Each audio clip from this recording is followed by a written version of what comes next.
Buenas noches con todos.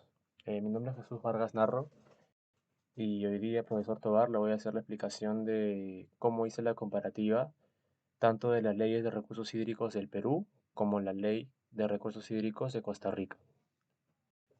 Para empezar, profe, con la introducción yo opté por definir como tal cómo se utiliza y cómo es visto el agua como recurso básico y primordial para el buen desarrollo de la vida en nuestro planeta. Y bueno, ver que es importante llevarla adecuadamente controlada para poder hacerla llegar a los lugares más recónditos y para poder darle un uso más óptimo y eficiente, tanto para nuestra generación y para futuras generaciones, ya que el agua es un recurso que no es infinito, se puede acabar en cualquier momento si no se gestiona con precaución.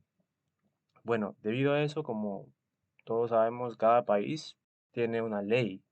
En este caso, si no es una ley, una normativa que regula el uso del agua y sus derivados en todas sus etapas y en todos sus tipos, que a continuación, bueno, las vamos a repasar.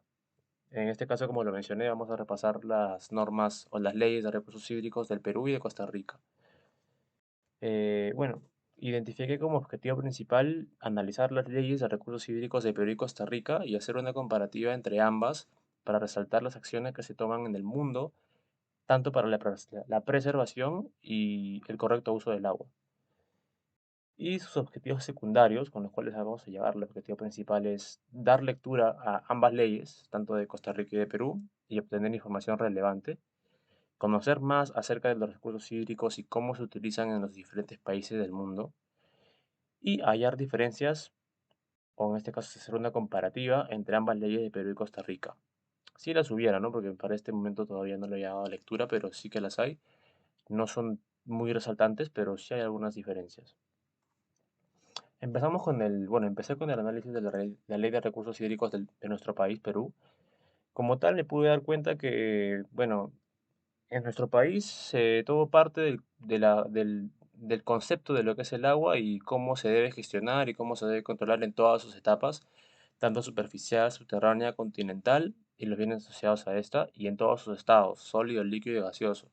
Es importante recalcar que, bueno, esto es algo básico en cualquier ley, ¿no? Va a ser la de Costa Rica, ya la vamos a ver. Bueno, a partir de eso pude darme cuenta que, bueno, la normativa del Perú fue muy concreta, muy precisa y concisa como tal, ya que, bueno, abarcaba puntualmente y rápidamente las pautas de más importancia para poder controlar bien el recurso hídrico. Y bueno, primera norma, bueno, primer aspecto que me pude dar cuenta que para nuestro país el recurso hídrico es controlado desde la autoridad nacional, o sea, el poder ejecutivo, partiendo de los ministerios de Ambiente, Agricultura, Vivienda, Construcción y Saneamiento, Salud, Producción y de Energía y Minas. Además, bueno, obviamente entran a captar los gobiernos regionales y locales a través de sus órganos competentes, ¿no? También organizaciones de usuarios agrarios y no agrarios, etcétera. Hay muchos etcétera, pero eso los obvié. Pero quería abarcar que en el Perú, en nuestro país, tenemos muchos entes que regulan y supervisan el buen uso correcto del agua. Bueno, todas estas entidades se encargan de regular, ¿no?, el uso del agua. Sin embargo, para la norma peruana, el agua, cuya regulación es materia de la presente ley, comprende solo lo siguiente. Ahí lo enumeré. Son el agua de los ríos y sus afluentes desde su origen natural, la que discurre por causas artificiales, la acumulada en forma natural o artificial, la que se encuentra en ensenadas y esteros, la que se encuentra en humedales y manglares, y todo lo que pueden leer ahí hasta hasta el agua proveniente de la desalación, o sea, que el agua que es del mar, que es salada y se desala, pasa por un proceso y todo, pero bueno, solamente incluye estos orígenes del agua para poder regularla con materia de esta ley. Esto está en el artículo 2, ¿ya? Esto se expone en el artículo 2 y todo la norma como tal dice que el agua y su dominio es inalienable e imprescriptible. Y bueno, recalca que debería ser en todos los países que no es propiedad privada. El agua no es propiedad privada de nadie.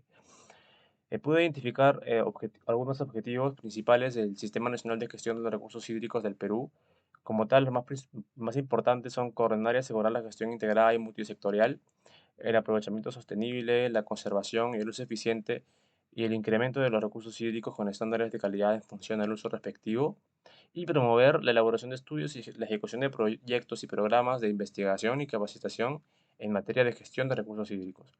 Estos objetivos son extraídos del artículo 12 de la ley.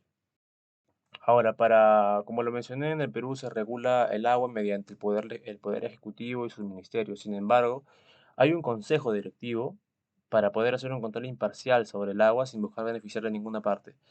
Este consejo es integrado por 12 miembros. Es la máxima instancia de la autoridad nacional. Estos 12 miembros son un representante del Ministerio de Agricultura, quien asume la presidencia del Consejo, un representante del Ministerio del Ambiente, uno del Ministerio de Vivienda, Construcción y Saneamiento, otro del Ministerio de Energía y Minas, un representante de los sectores públicos y productivos, uno de los sectores públicos de salud y de saneamiento, uno de los gobiernos regionales, elegidos entre los presidentes o gobernadores regionales como tal, uno de las municipalidades rurales, otro de las organizaciones y usuarios agrarios y uno de los no agrarios, uno de las comunidades campesinas y uno de las comunidades nativas y uno de la Autoridad Marítima Nacional. Bueno, eh, estos como tal se van a encargar de formar el consejo que va a regular y va a imparcializar el control y el uso del agua en nuestro país y es perfecto, para mi opinión es perfecto. Como tal, una mini conclusión, pude ver y darme cuenta que la ley peruana me deja buenas sensaciones acerca de que en nuestro país se tiene muy claro lo que se debe hacer con el agua para preservarla correctamente. Y bueno, mi aporte sería reducir mi huella de agua y esperar que se cumpla esa normativa en todas las instancias regulantes. Ahora pasamos rápidamente a la Ley de Recursos Hídricos costarricense, partiendo de que su última actualización data del año 2017, noviembre, y que según su artículo 1, esta ley tiene como objeto regular y tutelar el aprovechamiento y el uso sostenible del recurso hídrico continental, insular y marino, casi igualmente que la norma peruana. Una primera diferencia que lo voy normando, en este momento la voy nombrando, es que esta norma, a diferencia de la peruana, se basa en principios generales, no tanto en acciones, sino en principios, en valores adoptados por el gobierno para darle un valor extra, valor de redundancia, aparte del que ya se conoce del agua, partiendo de los derechos humanos, como el acceso al agua de saneamiento, el valor social, el valor cultural, etc., etc., etc., hasta la participación. Eh, Ahora, así como en Perú teníamos un consejo directivo que manejaba y regulaba todo el agua, junto con el Poder Ejecutivo, en Costa Rica lo que lo maneja es el sector hídrico del Estado. Acá se crea ese sector hídrico con el objetivo de facilitar la planificación y las acciones en materia de recurso hídrico. Este sector está constituido por su administración pública centralizada, descentralizada, autónoma, semiautónoma, municipalidades, empresas públicas y del Estado, que tengan dentro de sus competencias la gestión sectorial y multisectorial del agua. Bueno, el sector estaría integrado por agua para el consumo humano, saneamiento, agroproductivo, generación de energía, riego y avenamiento. Sin embargo, obviamente, así como en Perú, le corresponderá al Poder Ejecutivo aprobar, mediante decreto ejecutivo, los lineamientos generales de la política hídrica nacional y el plan hídrico nacional. Es decir, los ministerios que están ahí expuestos, que no los leí porque, bueno, son casi los mismos que en el Perú, pero son menos. De hecho, en Perú, si no me equivoco, por acá lo coloqué al final, en las conclusiones. En Perú son más, no, acá están. En Perú son más los ministerios que lo regulan. Son 7, en cambio en Costa Rica solamente son 4 los ministerios que regulan o que entran a los centros reguladores del agua. Volviendo a donde estábamos, como mencioné, los ministerios de Ambiente, Energía y Salud, Agricultura, Ganadería, Planificación Nacional y Política Económica son los que van a entrar junto con el sector hídrico del Estado a regular el agua. Ahora, en Costa Rica también se tiene algo llamado la Dirección Nacional de Aguas. Esto es como el Consejo, ¿no? Que es como un órgano técnico adscrito al Ministerio de Ambiente y Energía, el cual se encargará de administrar el patrimonio que esta ley le encarga. Esta dirección estará a cargo de un director nacional, que será un funcionario seleccionado mediante el curso de antecedentes, casi igual al Consejo Directivo del Perú. Bueno, pero debido a la gran cantidad de entes reguladores del agua y considerando que también hay inspectores del agua que van a verificar sin previo aviso a las empresas, puedo decir que la ley de recursos hídricos en Costa Rica es muy completa y saben cómo controlar sus recursos basándose en el tema prevenir antes de lamentar. Ahora, rápidamente, voy a exponer los puntos que yo considero que hay diferencias o que tienen diferencias entre la ley de recursos hídricos peruano y costarricense. Son mínimos a mi parecer, pero los voy a leer. Puedo identificar cuatro principales, ¿no? El primero, en la ley peruana se expone que el agua es un recurso que se debe cuidar con normas concisas y claras que se basen en acciones, principalmente, como lo mencioné. En la ley costarricense también se hace lo mismo. Sin embargo, no solo se basan en tomar acciones, sino en recalcar valores para la formación temprana y capacitación previa mental, o sea, desde muy pequeños en los colegios, escuelas, los van capacitando de esa forma, pero no de una forma normal, sino de una forma más estricta, con la cual se instruye primero desde la perspectiva moral y luego desde la perspectiva real. Lo considero una diferencia porque, bueno, en el Perú, en la norma o en la ley de recursos hídricos peruana no la mencionaban tanto ese punto. En cambio, en la ley costarricense sí.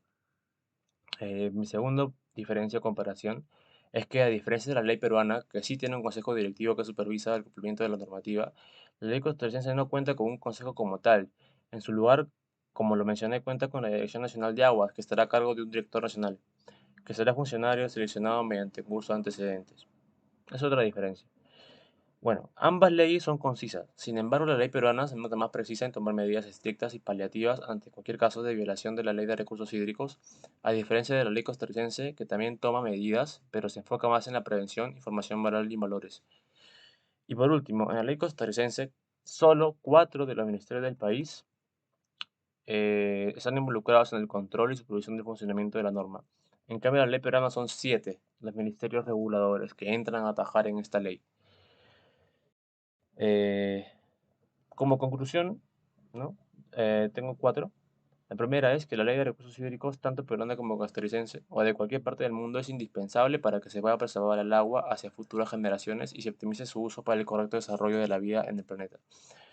Luego, que las normas básicas para la protección del agua en el mundo parten de uno de los derechos humanos más importantes en la historia, que es el que todos tenemos derecho al agua potable y limpia para consumo, y que el agua no es una propiedad privada.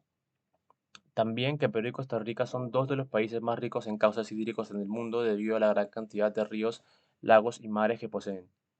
Y por último, que es de suma importancia entender el funcionamiento del ciclo del agua para poder darle un seguimiento más óptimo y preciso de esa manera controlar mejor los cauces y caudales que van a abastecer a las pequeñas y grandes ciudades.